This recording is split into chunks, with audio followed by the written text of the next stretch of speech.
Greetings students. हमारा जो next topic है और ये हमारे इस चैप्टर का सेकंड चैप्टर का लास्ट टॉपिक है, ठीक है। Mathematics and integral part of scientific process.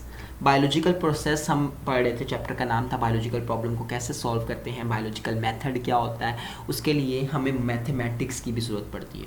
जहाँ हमने बायोलॉजिकल प्रॉब्लम को सॉल्व करने के लिए अपनी रीजनिंग को इस्तेमाल किया, हमने ऑब्जर्वेशन को इस्तेमाल किया, वहाँ हमें मैथमेटिक्स की भी ज़रूरत पड़ी। जानदारों पर ट्रायल्स करने के लिए, जानदारों पर एक्सपेरिमेंट करने के बाद उनके जो रिजल्ट्स निकाले जाते हैं, वहाँ पर हमें मैथमेटिक्स की भी ज़रूरत पड़ती है। तो इसलिए मैथमेटिक्स जो है is an integral part of scientific process. Scientific process का एक इंटेग्रल पार्ट है। इंटेग्रल पार्ट कहते हैं लाजमी हिस्सा। हमारा जो बायोलॉजिकल मेथड है उसका अहम हिस्सा है मैथमेटिक्स। इस टॉपिक को बहुत से टीचर्स नहीं पढ़ाते या बहुत से टीचर इसको इग्नोर कर देते हैं, लेकिन ये इंपॉर्टेंट टॉपिक है और बच्चों को पता होना चाहिए कि ये टॉपिक बहुत ज़्यादा इंपॉर्टेंट है। इसमें से डिफरेंट शॉर्ट क्वेश्चंस भी आ सकते हैं। तो आपने सबसे पहले ये याद रखनी है कि हमें कहाँ ज़रूरत पड़ती है मैथमेटिक्स की। हमारे बायोलॉजिकल मेथड में तो हमें इसकी ज़रूरत पड़ती है 3 जगह पर।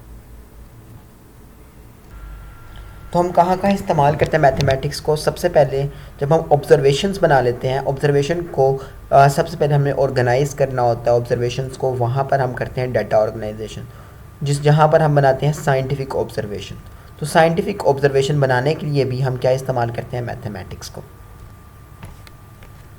तो पहली जगह जहाँ पर हम इस्तेमाल करते हैं इनका, वो हमारा साइंटिफिक ऑब्जर्वेशंस बनाने के लिए,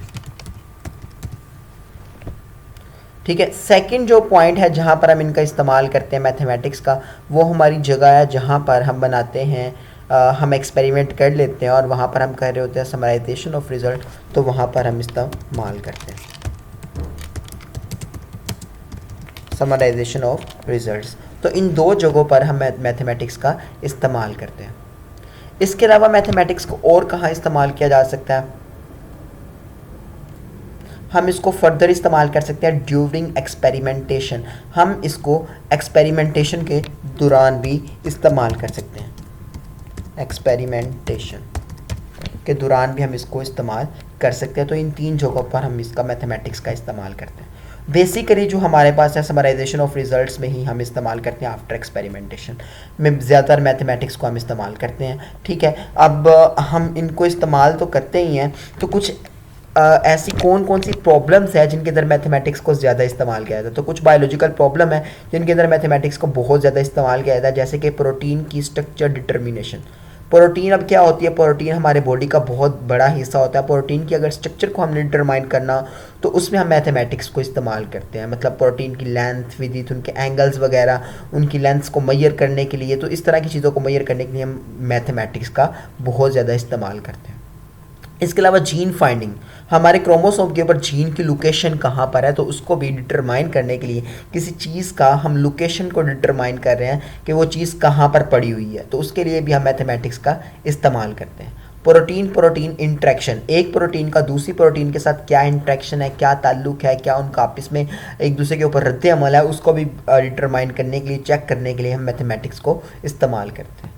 तो ऐसी ब्रांच बायोलॉजी की जिसमें हम स्टडी करते हैं मैथमेटिक्स का, जिसमें हम बायोलॉजिकल प्रोसेस के अंदर मैथमेटिक्स का इस्तेमाल स्टडी करते हैं, उस ब्रांच को हम बायोमैथमेटिक्स का नाम देते हैं। The branch of biology in which we study about the biological processes using mathematical tools.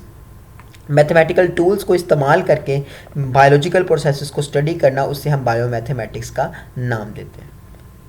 यहाँ पर आपने एक और चीज़ भी याद रखनी है कि डाटा एनालिसिस, ये जो मैथमेटिकल टूल्स हम इस्तेमाल कर रहे होते हैं, इन मैथमेटिकल टूल्स को हम डाटा एनालिसिस कहते हैं, ठीक है। ये बेसिकली वो स्टैटिस्टिकल टूल्स हैं जिनको हम बायोमैथमेटिक्स में इस्तेमाल करते हैं। उनमें एक टूल है डाटा एनालिसिस। या आपने ये याद रखना है कि इन स्टैटिस्टिकल टूल्स को किस स्टेप में इस्तेमाल किया जाता है। बेसिकली ये स्टेप का नाम है, कौन से स्टेप में, डाटा एनालिसिस में।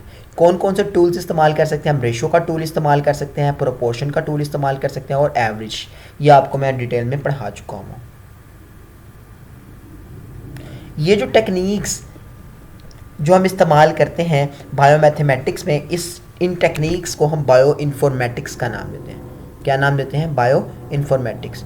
ये बेसिकली वो कंप्यूटेशनल और स्टैटिस्टिकल टेक्निक्स होती हैं जो कि हम इस्तेमाल करते हैं बायोमैथमेटिक्स में, उनको हम बायो इन्फॉर्मेटिक्स का नाम देते हैं। अब आपने ये याद रखना है, बायोमैथमेटिक्स वो ब्रांच है जिसमें हम मैथमेटिकल टूल्स को इस्तेमाल करके बायोलॉजिकल प्रोसेस को सॉल्व करते हैं, उसको बायोमैथमेटिक्स का नाम देते हैं। और वो जो टूल्स हम इस्तेमाल कर रहे हैं उन टूल्स को या उन टेक्निक्स को हम बायो इन्फॉर्मेटिक्स का नाम देते हैं। और वो टूल्स हम कहाँ पर इस्तेमाल करते हैं, वो हम डाटा एनालिसिस के स्टेप में इस्तेमाल करते हैं। तो गाइज़ ये हमारा चैप्टर कंप्लीट होता है नेक्स्ट वीडियो से या नेक्स्ट लेक्चर से। ये नेक्स्ट हमारा जो होगा, हम थर्ड चैप्टर को बायोडाइवर्सिटी के चैप्टर को स्टार्ट करेंगे। और अभी मैं अपनी वीडियो को एंड करता हूँ, तब तक के लिए बाय, अल्लाह हाफिज़।